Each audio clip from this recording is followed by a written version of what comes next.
నా తొక్కల కూటమి, నా తొక్కల పాలన, నా తొక్కల మంచి మద్యం. ఏమైందన్నా? మనలాగా మద్యంలో దోచుకోకుండా క్వాలిటీ మద్యం అమ్ముతున్నారు ఏందిల్లో.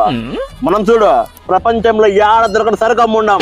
ఏపీలో మద్యం స్కామ్ మొత్తం పెద్దిరెడ్డితో పాటు ఆయన కుమారుడు మిథున్ రెడ్డి కన్సర్న్లోనే జరిగింది. డిస్టిలరీలను లాక్కోవడం దగ్గర నుంచి విచిత్రమైన బ్రాండ్లను ప్రవేశపెట్టడం, కమిషన్లు కొట్టేయడం వరకు చాలా అవినీతి జరిగింది. దీనికి ఇత్తనం వేసింది జగన్ అయితే పెత్తనం అంతా మిథునున్నదే కదా.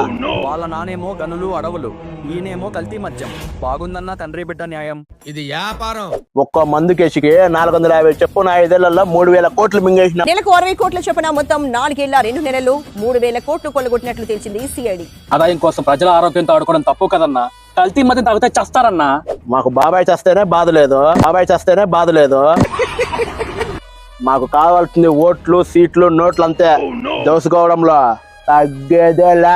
మీరిట తగ్గరనే జనం మీ 151 11కి తగ్గించారు.